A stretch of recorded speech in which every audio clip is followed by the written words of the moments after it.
The suburban streets of Willow Creek looked idyllic, a picture-perfect American neighborhood. The lawns were neatly trimmed, children rode their bikes without a care, and every family seemed to fit the mold of happiness. But as Detective Lauren Monroe often reminded herself, appearances were deceiving. Beneath the surface of even the most serene communities, darkness often lingered. It was late spring when the Franklin family's lives unraveled. The Franklins had always seemed like the ideal family. Steve Franklin, 43, was a successful businessman, a man respected by his peers. His wife, Rachel, 41, was a homemaker and an active member of the community. Their daughter, Emily, was a bright, spirited 17-year-old, known for her sharp wit and close bond with her best friend, Hannah Miller. But the illusion of perfection shattered one fateful evening when Emily stumbled upon a truth she wasn't prepared for.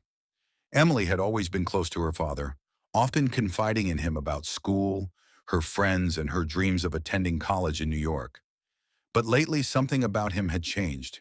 He was distracted, always checking his phone, and his once frequent laughter at family dinners had turned into an absent-minded smile. It was during one of her routine after-school visits to her dad's home office that she noticed it, a text notification lighting up his phone. Emily wasn't the type to snoop, but the message was hard to ignore. "Can't wait to see you tonight. Same place?" Emily's stomach churned. The sender was saved as HM. At first, she dismissed it as business-related, but the words were far too intimate. Curiosity got the better of her, and she unlocked the phone using the password she had seen her father use countless times. What she discovered turned her world upside down. The thread of messages revealed a full-blown affair between her father and someone identified only as Hannah. And then it hit her like a freight train. HM, Hannah Miller, her best friend. Emily's hands trembled as she scrolled through the messages. The betrayal burned in her chest. Her father wasn't just cheating on her mother. He was doing it with someone who had been like a sister to her. That evening, Emily confronted her father. Steve was in the kitchen, pouring himself a drink, when she stormed in, her face flushed with anger. "How could you?" Emily's voice cracked as she held up his phone, the damning text messages displayed on the screen. Steve froze, the color draining from his face. "Emily, I don't even try to explain," she shouted. "Hannah, my best friend. How could you do this to Mom? To me?" Steve reached for her, but she backed away. "Emily, listen. It's not what you think. Don't you dare lie to me," she snapped, tears streaming down her face. "You're disgusting." Rachel walked into the room at that moment, her expression shifting from confusion to concern as she saw the tension between her husband and daughter. "What's going on?" she asked. Emily's gaze darted to her mother, then back to her father. She wasn't ready to shatter her mother's world, not yet. "Nothing," she muttered, storming out of the room. Over the next few days, Emily avoided both her father and Hannah. She felt trapped, unsure of how to navigate the bombshell she had uncovered. Meanwhile, Steve's attempts to talk to her only deepened her anger. Hannah, oblivious to Emily's discovery, continued to send cheerful texts and invitations to hang out. Each message made Emily's blood boil. She wanted to confront Hannah, to scream at her for betraying their friendship. But deep down, Emily knew she couldn't keep the secret forever. The breaking point came during a Friday night family dinner. Rachel, who had sensed the tension between Emily and Steve, tried to lighten the mood by suggesting a family outing that weekend. But when Steve absent-mindedly checked his phone, Emily snapped. "Why don't you ask your girlfriend if she wants to come too?" she said bitterly, slamming her fork down. The room went silent. Rachel stared at her daughter, then at Steve. Confusion etched on her face. "Emily, what are you talking about?" Emily glared at her father. "Tell her, Dad. Tell Mom who you've been sneaking around with." Steve's face turned pale. "Emily, stop it," he warned. "No, you stop it," Emily shouted. "Mom deserves to know. You've been cheating on her with Hannah." Rachel's face twisted in shock and disbelief. "Hannah? Emily's Hannah. That's ridiculous. It's true," Emily said, her voice trembling. "I saw the messages. He's been lying to you. To all of us." Rachel turned to Steve, her eyes brimming with tears. "Is this true?"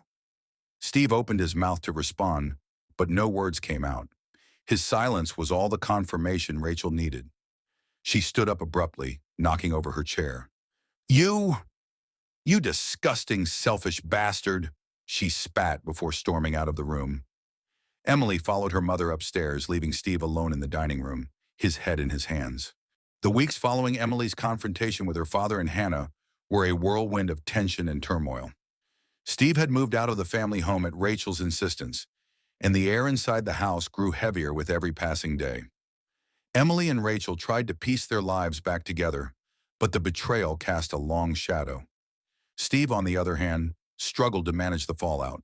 His affair had not only destroyed his marriage, but also alienated his daughter, leaving him isolated and full of regret.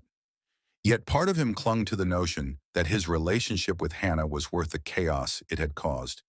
He was determined to keep her in his life, even if it meant confronting the stigma of their scandal.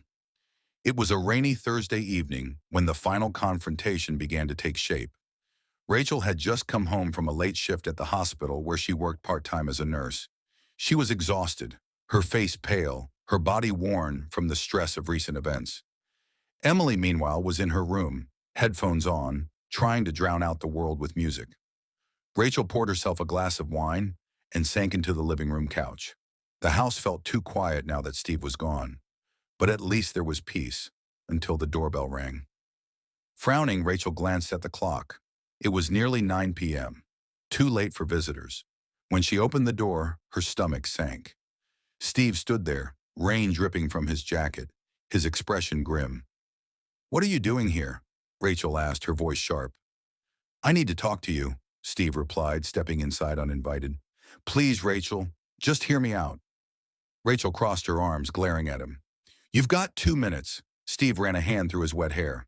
I want to explain. I know I screwed up, but I still care about you. About Emily. I don't want to lose my family." Rachel's laugh was bitter.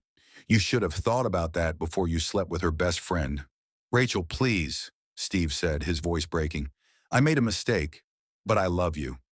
Rachel's expression softened for a moment, but then she shook her head. "Love? You don't destroy the people you love, Steve." Upstairs, Emily had taken off her headphones when she heard voices downstairs.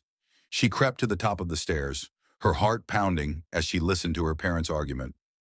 Hearing her father profess his love for Rachel made her stomach churn. How could he say such things after everything he had done? Unable to stand it any longer, Emily stormed downstairs. "What are you doing here?" she demanded, glaring at Steve. Steve turned to her, his face etched with guilt. "Emily, I just wanted to talk to your mom."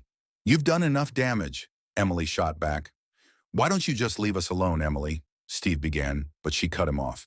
"No, you don't get to act like everything's okay. You ruined everything." Her voice cracked, tears brimming in her eyes. Steve took a step toward her, but Rachel intervened. "You should go, Steve. You're not helping." Steve hesitated, his shoulders slumping in defeat. "Fine," he muttered, heading for the door, "but I'm not giving up on this family." As the door closed behind him, Rachel pulled Emily into a hug. "It's okay, sweetheart. He's gone." But Emily wasn't so sure. Something about her father's tone had sent a chill down her spine. Steve didn't go far. He sat in his car, parked a few houses down, watching the lights in the Franklin house. His mind raced with thoughts of regret, anger, and desperation. Losing Rachel and Emily had been painful, but what hurt even more was Hannah's sudden withdrawal. After Emily's confrontation, Hannah had grown distant, refusing to see or speak to him. Steve had tried to contact her multiple times, but she ignored his calls and texts. He couldn't understand it. She had promised that their relationship was worth the risks, yet now she was shutting him out. Unable to contain his frustration, Steve made a decision that would change everything. He pulled out his phone and called Hannah again. This time she answered. "What do you want, Steve?" Hannah's voice was cold. "I need to see you," he said. "We can't do this anymore," she replied. "It's over." Steve clenched his fists. "You don't mean that. You said you loved me." "I was wrong," Hannah said. "This was a mistake. I'm sorry." Before Steve could respond, she hung up. He stared at his phone, a wave of rage washing over him. How could she abandon him after everything he had sacrificed? The next evening, a knock on the door startled Rachel and Emily. Rachel opened it to find Hannah standing there, her face pale and her eyes red from crying. "What are you doing here?" Rachel asked, her tone icy. "I need to talk to Emily," Hannah said softly. "Please." Rachel hesitated, then called for Emily. When Emily saw Hannah, her expression hardened. "What do you want?" "I'm sorry," Hannah said, tears streaming down her face. "I never meant to hurt you." Emily crossed her arms. The gunshot shattered the quiet suburban night, echoing through the neighborhood like a scream. Emily's ears rang as she stared in disbelief at the scene in front of her. Her father stood frozen, his hands still gripping the gun, his face a mask of shock. On the ground lay Hannah, blood pooling beneath her as Rachel knelt beside her, screaming her name and desperately pressing her hands to the wound. "No, no, no!" Rachel cried, her voice breaking. "Stay with me, Hannah! Stay with me!" Emily couldn't move. Her feet felt glued to the porch, her mind struggling to process what had just happened. Hannah's lifeless eyes stared at the sky, and in that moment, Emily knew she was gone. The wailing sirens of police cars and ambulances shattered the eerie silence that had followed the gunshot. Neighbors emerged from their houses, their faces pale with shock and confusion. Rachel's screams had drawn attention, and the sight of the flashing lights confirmed their worst fears. Something terrible had happened. When the police arrived, they found Steve still standing there, the gun dangling from his hand. One of the officers, a young man who looked barely older than Emily, approached him cautiously, his hand on his holstered weapon. "Sir, put the gun down," the officer ordered. "Now." Steve blinked, as if waking from a trance. He slowly lowered the gun and set it on the ground, raising his hands in surrender. "I didn't mean to," he whispered. "It was an accident." The officer cuffed him and led him away, while paramedics rushed to Hannah's side. But it was too late. She was pronounced dead at the scene. Rachel sat on the porch steps, shaking uncontrollably as Emily wrapped her arms around her. Tears streamed down both their faces as they watched the paramedics load Hannah's body into the ambulance. The world as they knew it had crumbled. Detective Olivia Marshall arrived at the scene shortly after midnight. A seasoned investigator with over 20 years on the force, Olivia had seen her fair share of tragedy, but something about this case felt different. The small suburban street, the young victim, the suspect who claimed it was an accident. It all felt too personal, too raw. As she approached the scene, Olivia was briefed by one of the responding officers. "The suspect is the victim's boyfriend's father," the officer explained. "There was a history of complications between them. Neighbors say there's been tension in the family for weeks." Olivia frowned, taking in the details. "Any witnesses?" The victim's sister and daughter were present. They're shaken but willing to talk. Olivia nodded and walked over to Rachel and Emily, who were sitting in the back of a police car. "Mrs. Franklin, Emily," she said gently, crouching down to their level. "I'm Detective Marshall. I'm so sorry for your loss, but I need to ask you a few questions. Is that okay?" Rachel nodded weakly, her eyes red and swollen. "I'll do my best," she said. Rachel recounted the events leading up to the shooting, her voice trembling as she spoke. "He showed up at the house unannounced," she said. "He wanted to talk, but things escalated when Hannah arrived. He was so angry. I don't think he meant to shoot her, but he lost control." Olivia listened carefully, taking notes. "Did he make any threats before the shooting?" Rachel hesitated. "Not directly, but he was angry. He kept saying she betrayed him, that she lied to him." Olivia nodded. "And the gun, was it his?" Rachel shook her head. "I don't know. I didn't even know he had a gun." When it was Emily's turn to speak, her voice was steadier, but her hands shook as she clenched them in her lap. "I heard them arguing," she said. "I came downstairs and my dad was yelling at Hannah. My mom tried to stop him, but he lost it.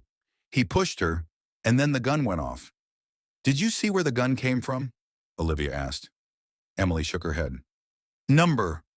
It all happened so fast." Olivia noted the fear in Emily's eyes, the way she avoided her father's name. It was clear that the young girl's world had been turned upside down. Over the next few days, Olivia and her team worked tirelessly to piece together what had happened. Forensics confirmed that the gun belonged to Steve, but the lack of fingerprints on the trigger suggested he may have wiped it clean after the shooting. Ballistics confirmed the bullet that killed Hannah had come from that weapon. Interviews with neighbors painted a picture of a family in turmoil. Several reported hearing loud arguments coming from the Franklin house in the weeks leading up to the shooting.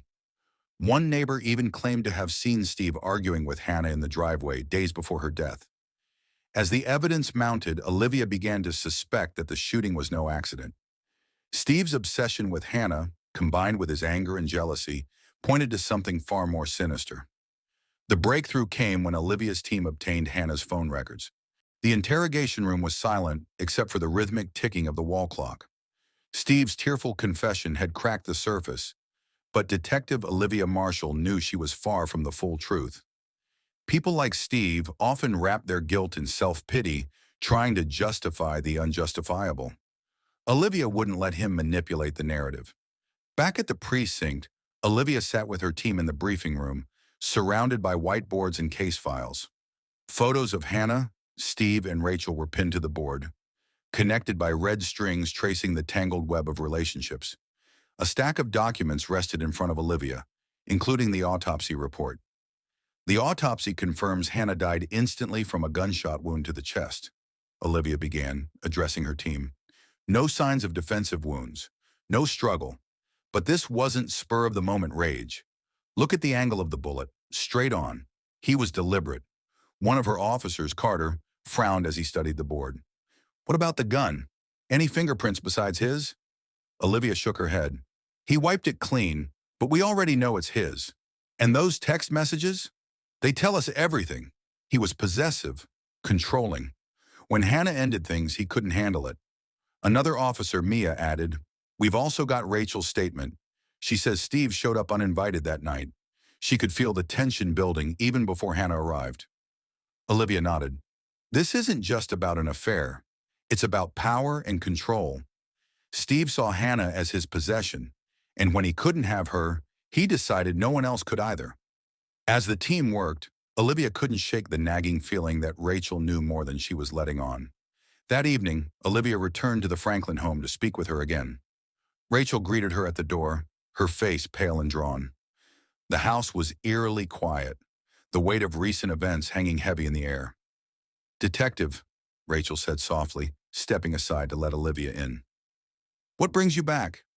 "I wanted to talk more about Steve," Olivia said, "and about what's been happening in your family." Rachel hesitated, her hands twisting nervously. "I've told you everything I know."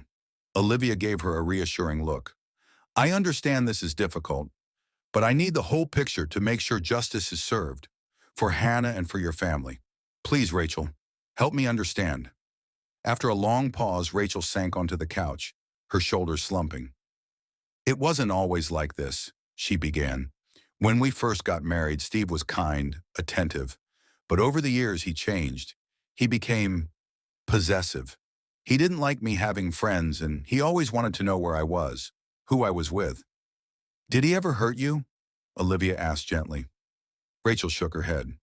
"Not physically, but he could be cruel with his words. He had this way of making me feel small, like I was nothing without him." "And Hannah?" Olivia pressed. "How did their relationship start?" Rachel's face crumpled, tears spilling down her cheeks. "I don't know exactly. I started noticing things a few months ago. Little things. The way he looked at her, the way he talked about her. At first I thought I was imagining it, but then I found text messages on his phone. He didn't even try to hide it." "Did you confront him?" Rachel nodded. "He denied it at first, but then he said it wasn't a big deal. He said it was just a phase, that it didn't mean anything. But it did mean something. To him, to Hannah, and to me." While Olivia was speaking with Rachel, Emily sat upstairs in her room, staring at a photo of herself and Hannah. It had been taken just a few weeks earlier at the park where they often hung out. They were smiling, their arms around each other. It felt like a lifetime ago. Emily's thoughts were interrupted by a knock on her door. It was Olivia. "Hi, Emily," Olivia said, sitting on the edge of the bed. "I just wanted to check in. How are you holding up?" Emily shrugged, avoiding her gaze. "I don't know. It still doesn't feel real. I can't imagine what you're going through," Olivia said gently. "But I need your help. I need to understand what happened that night." Can you tell me about it? Emily hesitated, her fingers picking at the edge of her blanket. I heard them arguing, she said finally. My dad was yelling at Hannah. He said she betrayed him, that she lied to him, and then he shot her. Did he say anything after that? Olivia asked. Emily nodded, her voice barely above a whisper. He said, she deserved it. Olivia's stomach turned at the coldness of those words. It confirmed everything she had suspected about Steve's mindset. Armed with new information, Olivia returned to the station to prepare her case. The text messages, Rachel's statement, Emily's account, and the forensic evidence all painted a clear picture of a man who had let his obsession spiral out of control. The courtroom was packed on the first day of Steve Franklin's trial. Reporters sat shoulder to shoulder, scribbling notes or whispering to their photographers. The case had captured the attention of the nation. A father caught in a scandalous affair with his teenage daughter's best friend, culminating in a brutal murder. Detective Olivia Marshall watched from the back of the room, her notepad in hand. She had been on countless cases, but this one had been uniquely complex. Every lie, every betrayal had been peeled back to reveal a story as tragic as it was twisted. The prosecutor, a sharp-eyed woman named Lisa Carver, stood before the jury with the confidence of someone who knew they had an ironclad case. Ladies and gentlemen of the jury, she began, this is not a case of a tragic accident. This is a case of cold-blooded murder. The evidence will show that Steve Franklin had been having an affair with a young girl, his daughter's best friend. When that relationship unraveled, his obsession turned to anger. And when he could no longer control Hannah Taylor, he decided to end her life. Lisa's voice grew firm. We will show you the text messages where he threatened her. You will hear the testimony of his own family who witnessed his controlling behavior, and you will see the evidence, clear, undeniable proof that Steve Franklin premeditated this murder. Steve sat at the defense table, his expression carefully blank. His lawyer, Robert Hayes, leaned over and whispered something in his ear. Steve gave a small nod but said nothing. When it was Robert's turn to speak, he approached the jury with a calm, almost fatherly demeanor. This case is a tragedy, he said, his voice low and steady. A young girl lost her life. A family has been torn apart. But I urge you to keep an open mind. Steve Franklin is not the monster the prosecution wants you to believe he is. Yes, he made mistakes, terrible mistakes, but he did not murder Hannah Taylor. Robert gestured toward Steve. The evidence will show that this was a tragic accident. Steve never intended to hurt anyone. He brought the gun that night to scare Hannah, to make her listen. It discharged in the heat of the moment. This was not murder. It was a horrible, unintentional act. Olivia felt her stomach turn. She had heard this defense strategy before. Paint the suspect as flawed but not criminal. She hoped the jury wouldn't buy it. Rachel Franklin was the first witness to take the stand. She looked fragile, her hands trembling as she adjusted the microphone. Mrs. Franklin, Lisa began, can you describe the events leading up to Hannah Taylor's death? Rachel nodded, her voice shaky. Steve and I had been having problems. He was controlling. When I found out about the affair, I confronted him, but he denied it at first. Then he said it didn't mean anything. Lisa's tone was gentle but firm. And how did he react when Hannah ended the relationship? He was furious, Rachel said. He kept saying she betrayed him, that she owed him. I told him to let it go, but he wouldn't listen. Rachel's testimony painted a damning picture of Steve as a man consumed by obsession. But when Robert cross-examined her, he tried to undermine her credibility. Mrs. Franklin, he said smoothly, isn't it true that you and Steve had been arguing for months? That your marriage was already falling apart? Rachel hesitated. We had problems, yes, but that doesn't change what he did. Robert smiled thinly. Of course not, but wouldn't you say your perspective might be biased? Rachel's face flushed, but she didn't waver. I know what I saw. I know what he's capable of. Emily was the next to take the stand. Her hands clenched the edge of the witness box as she faced her father for the first time since his arrest. Emily, Lisa said gently, can you tell us what you remember about the night Hannah died? Emily swallowed hard. I heard them arguing, she said. My dad was yelling at her. He said she lied to him, that she was ungrateful. Then I heard the gunshot. Did he say anything after that? Lisa asked. Emily nodded, her voice trembling. He said she deserved it. In the audience, a gasp rippled through the crowd. Steve shifted uncomfortably in his seat, but he didn't look at Emily. When it was Robert's turn, he tried to shake her testimony. Emily, he said, his tone soft, almost kind, you've been through a lot. Losing your best friend, seeing your family fall apart, it must have been traumatic. Emily glared at him. I know what I heard, but isn't it possible, Robert pressed, that you misunderstood? That in the heat of the moment, you misheard what your father said? Emily's voice rose, her anger finally breaking through. I didn't misunderstand. He killed her because he couldn't control her anymore. The conviction of Steve Franklin sent shockwaves through the community. While justice had been served, the case left scars on everyone involved, most of all, his own family. For Rachel and Emily Franklin, life would never return to normal. Detective Olivia Marshall, too, felt the lingering weight of a case that had tested her resolve and her faith in human decency. In the weeks following the trial, Rachel filed for divorce. The media had hounded her, reporters camping outside her home, shouting questions about her life with Steve. She stayed inside as much as possible, trying to shield Emily from the attention. But the damage was done. Emily, once a bright and social teenager, now avoided her friends and withdrew into herself. Mom, do people hate us? Emily asked one night as they sat at the dinner table, picking at their food. Rachel's heart broke for her daughter. No, sweetheart, she said, reaching for Emily's hand. They don't hate us. They just don't understand. People like to judge what they don't know. Emily looked down, her face shadowed with guilt. But I keep thinking, if I'd said something sooner, maybe Hannah would still be alive. Rachel shook her head firmly. No, Emily, this wasn't your fault. Your father made his choices, and he's the only one to blame. But Emily wasn't convinced. The memory of her best friend, gone too soon, haunted her every day. She started seeing a therapist, but progress was slow. Her trust in people had been shattered, and she didn't know how to rebuild it. Detective Olivia Marshall sat in her office, going over the case file one last time before closing it for good. The verdict had been a victory, but it didn't feel like one. The Franklin case had been a reminder of how fragile human relationships could be, how quickly love could turn to obsession and destruction. As she flipped through the photos and reports, Olivia couldn't help but think about Emily. The girl had lost her best friend and her father in the span of weeks. No teenager should have to endure such a thing. Olivia leaned back in her chair, staring at the ceiling.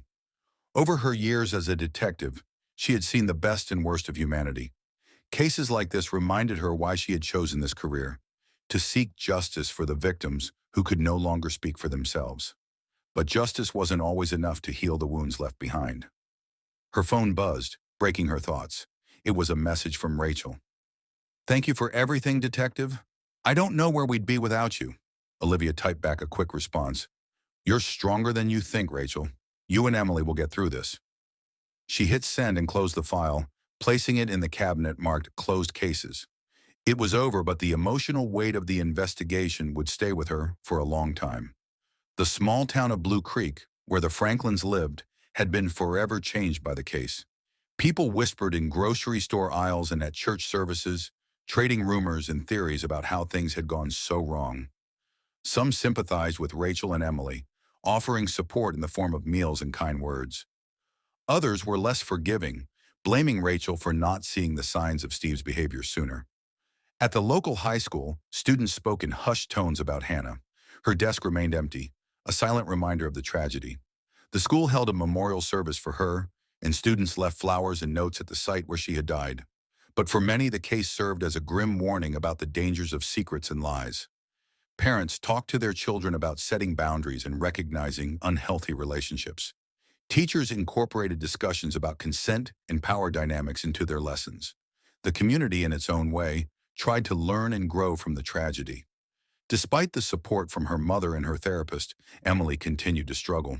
The media coverage had painted her father as a monster, and while she agreed with that assessment, it was still difficult to reconcile the man she had grown up with and the man who had murdered her best friend.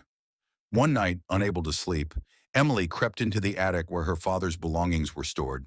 She opened an old box and found a photo album filled with pictures of their family vacations, trips to the beach, hikes in the mountains, birthdays celebrated with laughter and cake. In one photo, Steve had Emily on his shoulders as they walked through a park. Both were smiling, carefree. Emily closed the album and set it aside, tears streaming down her face. She hated him for what he had done, but she couldn't erase the good memories. It was a conflict she didn't know how to resolve. Rachel tried to focus on rebuilding their lives. She got a job at a local bookstore, finding solace in the quiet routine of shelving books and helping customers. She encouraged Emily to join extracurricular activities, hoping it would help her daughter regain some sense of normalcy. A year and a half after the tragedy, life in Blue Creek seemed to have returned to normal, at least on the surface. But for Rachel and Emily Franklin, normal was something they were still striving to define. While the community had moved on, the echoes of what had happened continued to linger in their lives. Detective Olivia Marshall, too, found herself reflecting on the case from time to time, thinking of the lives it had altered forever. It was a warm spring day when Rachel and Emily decided to visit Hannah's grave for the first time since the funeral. Rachel carried a bouquet of white lilies, and Emily clutched a small painting she had made, a vibrant depiction of the two friends sitting under a tree, laughing. The cemetery was quiet, the only sound the rustling of leaves in the breeze. As they approached Hannah's headstone, Emily's steps slowed. Her breath caught in her throat as she read the engraving. Hannah Rose Carter, 2008 to 2024, forever in our hearts. Emily knelt down and placed the painting at the base of the headstone. Tears rolled down her cheeks as she whispered, "I'm sorry, Hannah. I should have been there for you." Rachel crouched beside her, wrapping an arm around her daughter. "You couldn't have known, Emily. None of this was your fault." They stayed there for a while, sitting in silence, letting the weight of their grief settle over them. It wasn't an easy visit, but it was a necessary one. For Emily, it was a step toward forgiveness, not just of her father, but of herself. Detective Olivia Marshall was sitting in her office, reviewing a new case that had just landed on her desk. It was a missing persons report, seemingly straightforward, but she had learned never to underestimate how quickly things could spiral into darkness. Her phone buzzed, and she saw a message from Rachel. "Hi, Detective. Just wanted to thank you again for everything. Emily and I visited Hannah's grave today. It was hard, but it felt like the right thing to do. Hope you're doing well." Olivia smiled, feeling a sense of relief that the Franklins were starting to heal. She replied, "I'm glad to hear that. You're both stronger than you realize. Take care, and don't hesitate to reach out if you need anything." She put her phone down and focused on the file in front of her. The Franklin case had been one of the most challenging of her career, but it had also reaffirmed her commitment to seeking justice, no matter how messy or painful the process. At school, Emily had started to open up again. She joined the art club and began sharing her paintings with others. Her work, inspired by her experiences, resonated with many of her classmates, who praised her bravery and creativity. One day, her art teacher approached her with an idea. "Emily, there's an art showcase coming up at the community center. I think you should submit some of your pieces." Emily hesitated. "I don't know. What if people judge me?" "They won't," the teacher said gently. "And even if they do, remember that your art is about your truth. No one can take that away from you." With her mother's encouragement, Emily submitted 3 paintings to the showcase. On the night of the event, she was nervous but proud as she stood beside her work, explaining the stories behind each piece to curious visitors. It was a moment of triumph, a sign that she was beginning to reclaim her life. Rachel, too, was finding her footing. She had started writing a memoir about her experiences, hoping that sharing her story might help others who had faced similar tragedies. Writing became a form of therapy, allowing her to process her emotions and reflect on how far she and Emily had come. One afternoon, she received a call from a small publishing company. They had heard about her memoir through a mutual connection and were interested in helping her publish it. "Your story is powerful, Rachel," the editor said. "It's a testament to resilience and the strength of the human spirit." The idea of sharing her personal pain with the world was daunting, but Rachel realized it was an opportunity to turn her tragedy into something meaningful. She agreed to move forward with the project, seeing it as a way to honor Hannah's memory and inspire others. In the wake of the Franklin case, the town of Blue Creek had become more vigilant about supporting its youth. Schools implemented new programs focused on mental health and healthy relationships. Community leaders organized workshops and seminars, inviting experts to talk about recognizing warning signs and seeking help. The tragedy had been a wake-up call, and while nothing could undo the harm that had been done, the community was determined to learn from it and prevent future tragedies. As the seasons changed and life continued, Rachel and Emily found themselves laughing more, crying less. They knew the pain would never fully go away, but they were learning to live with it.